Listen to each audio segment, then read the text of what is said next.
Hey YouTube, JP Dillon. Today we're going to look at the Sears ProFormamce set, which is likely made by Sanyo. It's an all-digital tuner. I've even got the remote control with it. I'll pick that up here. Here we go. Picked it up at a church rummage sale for not very much money. I don't remember if it works or not. So let's take a look around back and see what the particulars are on this. I don't quite remember. So it is a, looks like a something 64, probably a 564, 664, I don't know. Manufactured January 1984. So what we're going to do is open it up, check for the obvious bad connections, bad solders, check bad capacitors and things, and then fire it up and do the setup adjustments on it. So the first thing let's do is get it open and take a look inside and see what it really is. Alright, so there it is with the back off, and 34 years of dirt and grime. Nice and crusty. Pretty fantastic. I'm thinking it's a Sanyo, because we've got Sanyo labels here, and we've got Sanyo labels there. Has a similar flavor to it. That's interesting. Looks nice and torched. Look at that. That could just be Corona, but it looks kind of burnt there compared to the rest. There's your plug-in delay line. Fancy schmancy.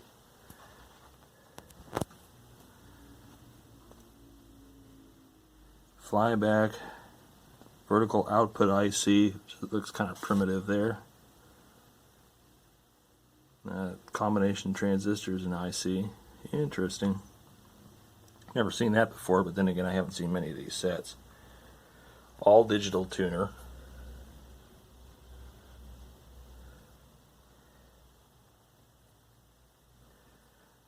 Solders on the CRT board look pretty good, at least. Not sure what the condition of the CRT is yet. We still have to take a look at that. Definitely want to dust this out before looking to repair it. It's got the infamous Sears logo picture tube, which I've seen on Toshiba tubes as well. Well, let's dust it out, and then we'll take a look at it a little bit closer, pull the board up and see what we're looking at. Well, one thing I'll tell you right away after cleaning this out, well actually first of all, here's the real model number, 564-423-80350. So this prefix is, I believe, Sanyo, so that makes sense. One thing I noticed is that the main board is super thin and very flimsy. There's very little support for it. They've got the two slides there, but nothing to hold it up in the middle, so you can see it kind of flexes, which probably means lots of bad solders. Board is nicely divided. Lots of reliance on integrated circuits, but that was just kind of a thing in the 80s. These little molded modules here, you gotta hope that they don't go bad. I think those are proprietary. So let's flip it up and take a look at the bottom of the board. And this is kind of the typical thing I would expect to see. Hot components in the power supply. The board that's dark in here, these all need to be resoldered. This is, I think, a triac. There's 4 pins there. And then some resoldering in the horizontal output stage. Definitely on the vertical IC. The vertical IC looks kind of chromy. The flashlight kind of makes it harder to see the bad solder joints. But definitely here, those all need to be redone. The horizontal driver transformer is busting loose.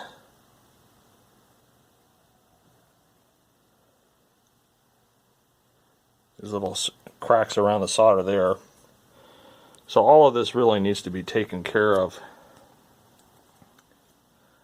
And then we can power it up and see if it needs anything. I don't have a CRT tester that will test one of these sockets, so it'll just be a matter of looking at the screen and seeing what it does.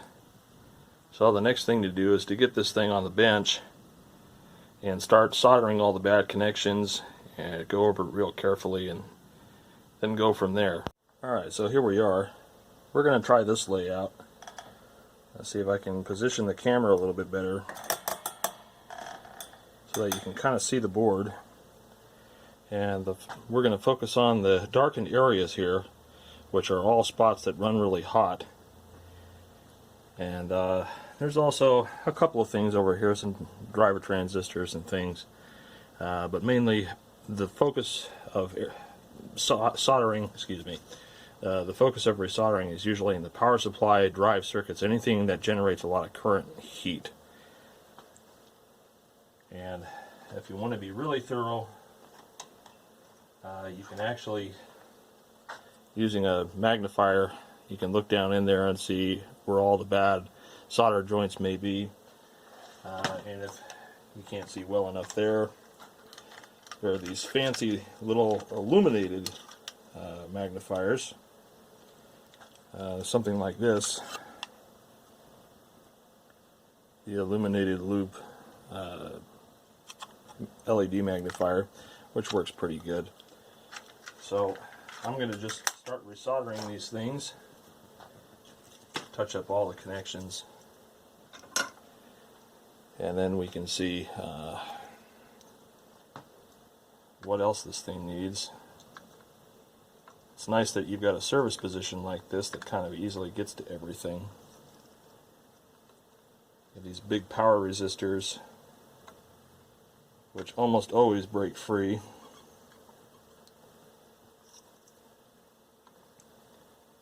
Well, it doesn't help that the circuit board's really thin and flimsy. There's no center support for it, so I'm guessing that over the years, as the board heats up and cools down, the bending and flexing causes the fatigue and crystallization of solder joints and things to break free. Mainly all these high power resistors and diodes are the things that bust loose.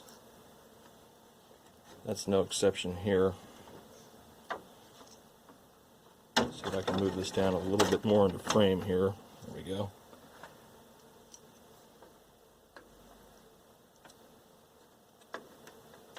But it's always a good idea to make sure all this stuff is secure to the board. I was told there were a series of Zenith sets where the soldering on the horizontal driver transformer was terrible, and the arcing caused some adjacent cardboard, fish papery type stuff, I don't know what it was, but it wasn't very non-flammable, to ignite, and then the sets would go up in flames, and not a good day.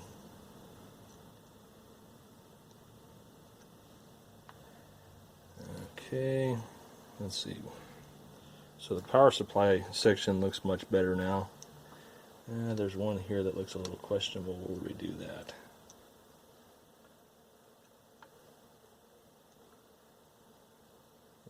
Anything that has kind of a ring around it or a crystallized, hazy appearance should probably get resoldered. And also check your soldering on your flyback up here too. These appear to be okay. There's no breakage of solder or anything up there. But in the drive section here, where we have our horizontal and our vertical, definitely some loose connections here, so we want to take care of those. And always remember, unless the set's been sitting for months like this one has, there's probably voltages in the power supply, which you'll want to discharge. And I use usually a 50 ohm 15 to 20 watt or a 10 ohm 20 watt resistor, depending on how quickly you want to bleed it down.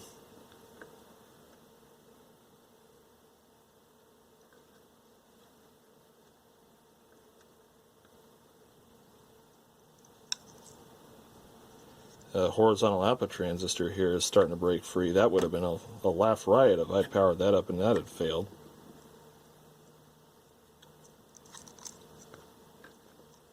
So let's go ahead and touch those up. See if there's anything else around here I can see.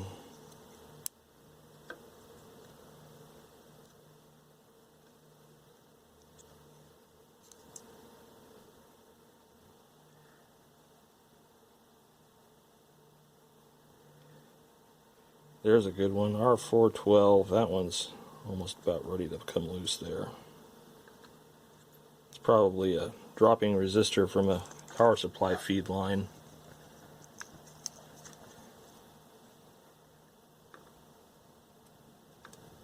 And let's resolder our vertical IC.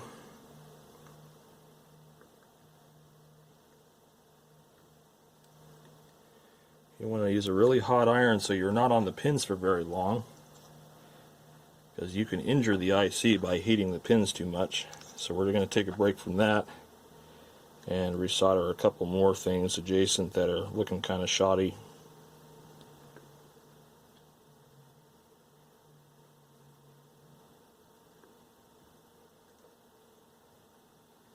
You can save yourself a lot of time by doing this stuff, because you don't really know what condition the set's in until you look at it like this. And if you take care of all of these little ailments that it has now, you could save yourself a lot of time chasing your tail with a loose connection, bad solder, or a broken component that you neglected to see the first time you went over the board. Now it's had a chance to cool, we'll go back over and do another 4 leads. Take a break from it, and we'll redo these ones here in the drive circuit. Horizontal transformer, which is the driver transformer.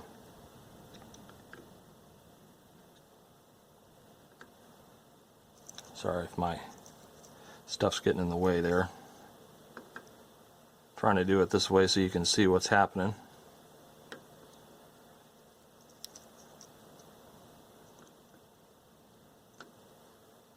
And you can always fast forward through the boring parts.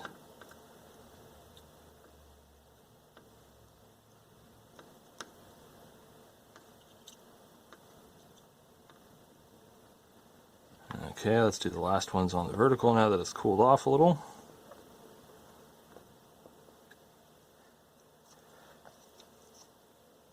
And then we've got a couple on this horizontal oscillator IC, or at least that's what the label would suggest.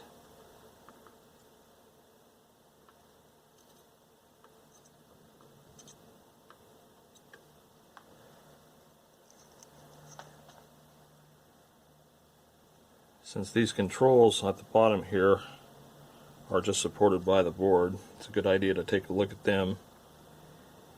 Like for example, this contrast control's got a busted leg here. Sharpness, all the rest of them look okay. Alright, so we'll finish up the connections on this.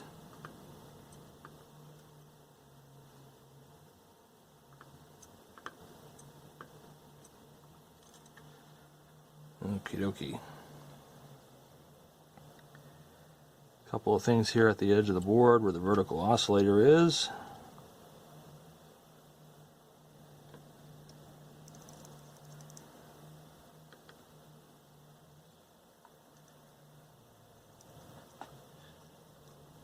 And we'll kind of take a glance here at the rest of the board. See if there's anything else obvious that I see that's going to be of concern.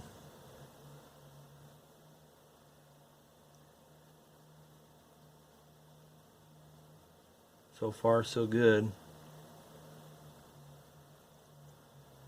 Okay, so the next thing I want to do is when you're soldering on ICs that have pins really close together, it's a good idea to very gently scrape away between the leads with an X-Acto, back of an X-Acto or a dental pick. So that way it lessens the probability that some micro solder bridge that you've created will cause a short circuit to blow the setup.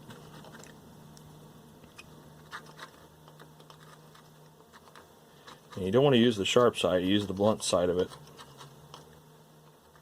All you're doing is just scraping away the flux and anything else that was there. That way you're not abrading the foil and you're not causing any physical damage to the board. It's always a good idea to do that. Now, on a lot of sets from this vintage, you have problems with dying capacitors, particularly in the vertical drive circuit.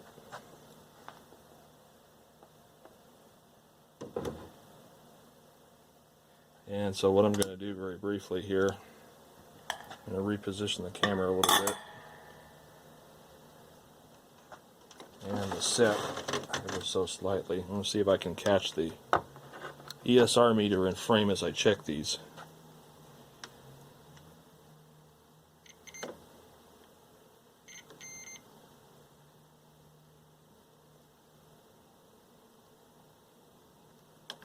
There's one that tests bad, although it just might be a very low value, like 10 microfarad or something.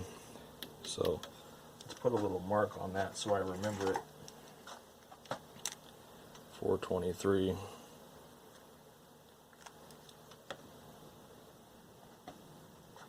And let's go through here. That looks good. Looks alright.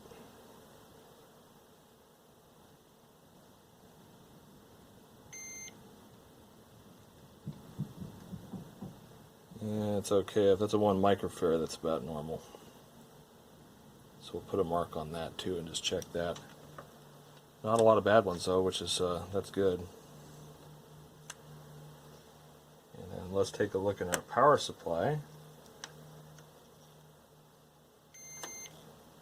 That's good. That's good.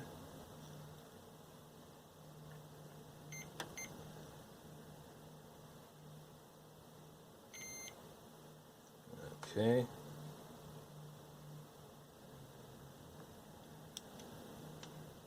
And then we've got these test points all back here. Almost thought that was a module for a second, but it's not. And then just looking over here just one last time.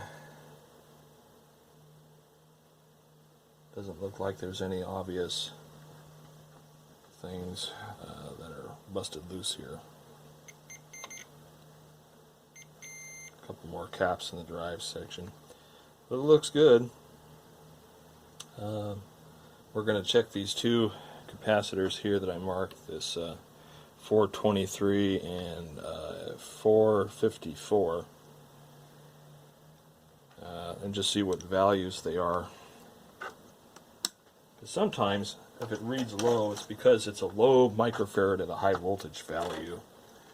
So let's just tilt this up here and see what this really is. I can even see it. Nah, and I can't really see it. Yeah.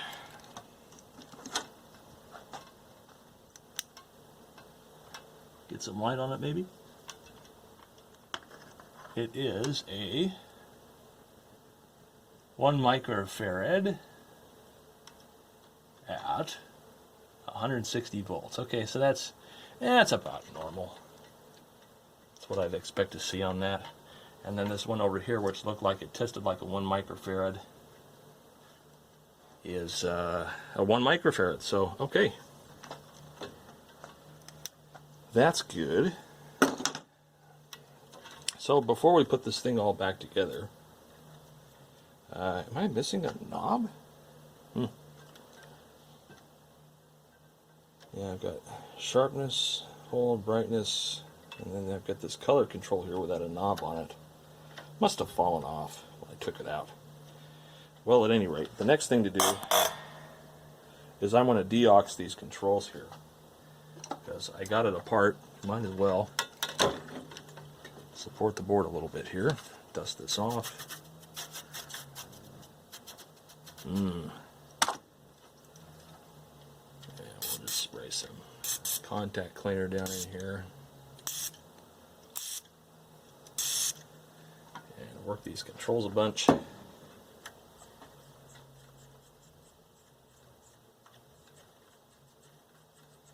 These knobs sure come off really easy. I think I probably just lost it. This brightness control kind of feels crunchy, so I'm hoping it's not dead.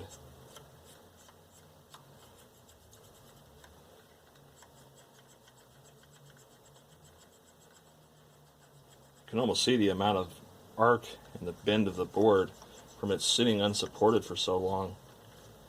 That's really a bad design. This sharpness control doesn't feel great either, but I'm not going to cry if that one's dead. Okay, so I'm going to try to find this knob, and then we're going to put the board back in, and we're going to fire it up. So that'll be the next exciting part. So let me get this back together, and then we'll fire it up. Okie dokie, well, it's all put back together now, except for the back still off. So let's see if it lives.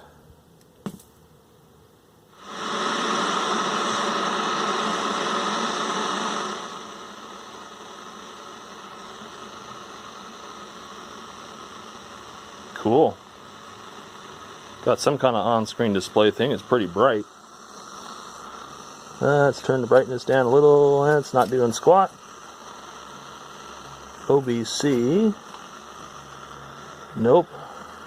Color, contrast. That helps a little.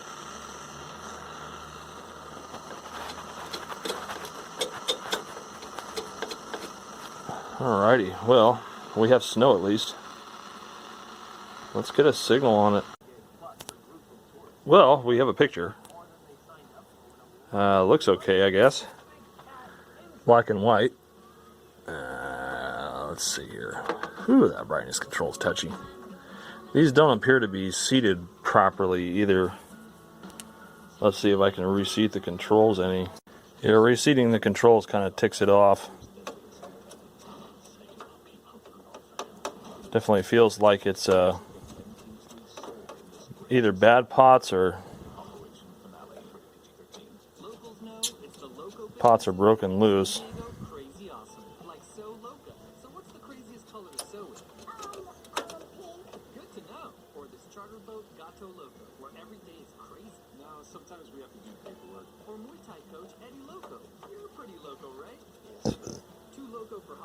Excuse me.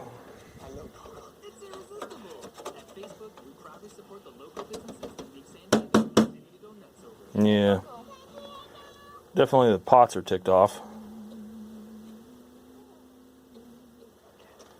I think I'm going to go over it real quick and do some resoldering on those, because I can't see the pots all being bad. There must be some commonality between them, so let's pull the board up again and check it out. Okay, so looking at the controls, I did see a couple of them that did have some touchy legs to them, so I resoldered all of them just as a precaution. So now let's put it back in and see what else we get. Just gonna do a quick once over again and see if there's any more bad connections in this area.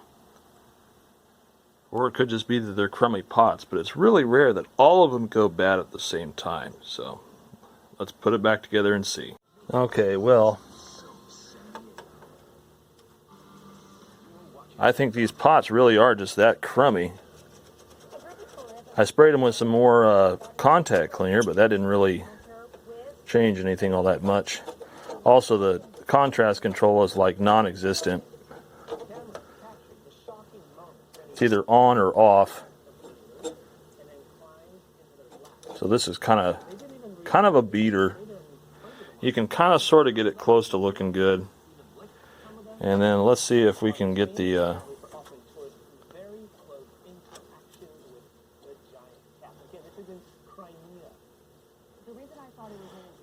color one is like really sticky. It's not what I wanted.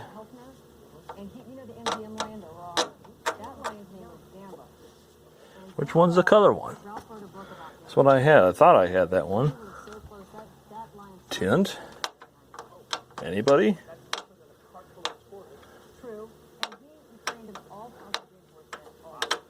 Yeah, right now it doesn't want to do much of anything. I'm like slowly inching it over here. Okay, let's bring it to the weather. We have less marine layer this morning. That's why it's a little cooler than it was yesterday. We're going to have It's getting there. here at Oceanside, 66 degrees, 69 degrees in Chula Vista, San Diego, still cloudy, 71 in El Cajon at 66 degrees. We're going to get into Got an okay picture. under mostly clear skies at the beaches today. Mid 80s, getting into the inland valleys or outlying areas like Canton. Yeah, it's all right. Definitely got some vertical underscan there. Still very slow behind that. The southbound 5. Let's see, is that true everywhere?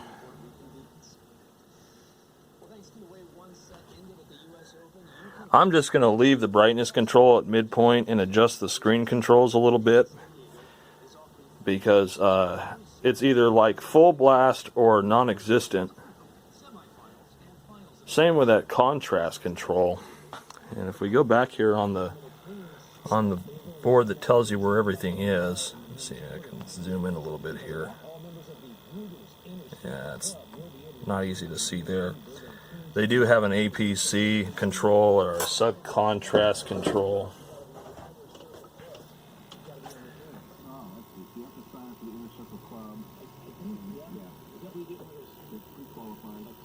Let's see if I can find it. Yeah, they got a sub brightness level. They have a black level adjust? What's up with that? Wouldn't that be the same thing?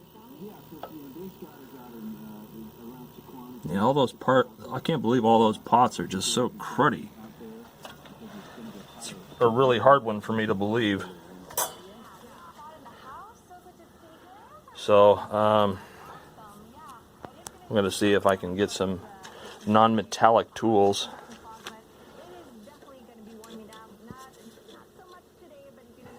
I think the sharpness pot is the only one that still works.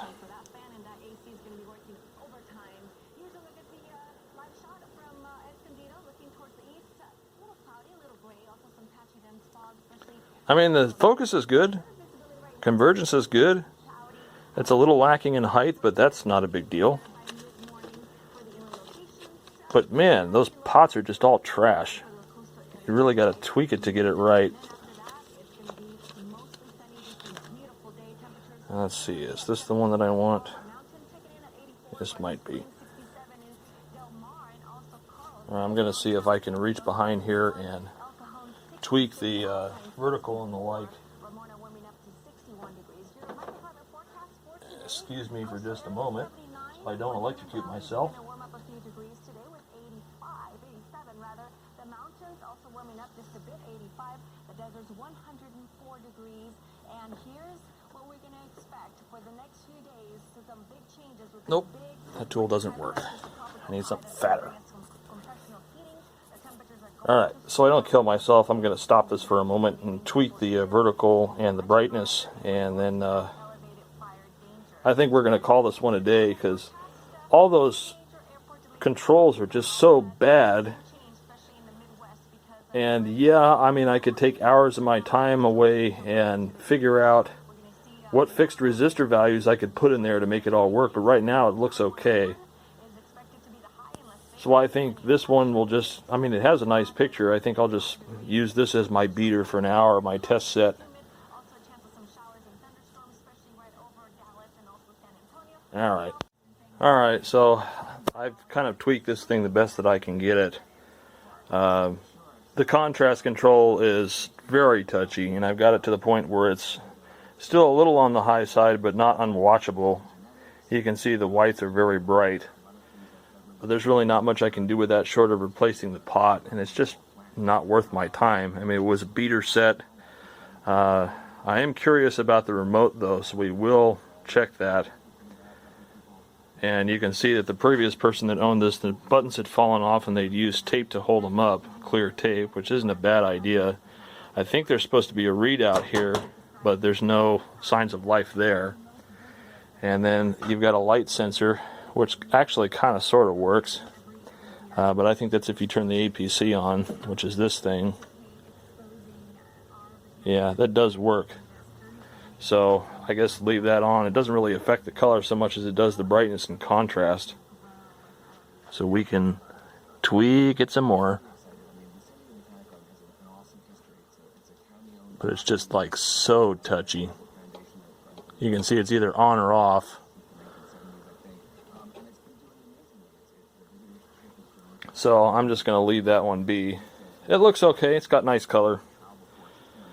But I think this is a one and done. This will just be my beater set that I use in the garage or something. And when it dies, it dies. Let's go see if the remote works. Alright, so, but even with new batteries in it, the remote is non-op, which doesn't surprise me really. It's definitely been dropped a couple times. Battery door was broken. Contacts look good, and it's getting 3 volts at the input to the circuit board, so it's getting power, but it's dead. So, oh well. But I got a beater set that I can use. And I think that the vertical still needs to be tweaked a hair. We'll do that and then put it back together. So at any rate, hope you guys have enjoyed watching the video, and more stuff to come soon. We've got an Emerson with a weird vertical problem, and we've got a GE with a dead tuner. Fun stuff.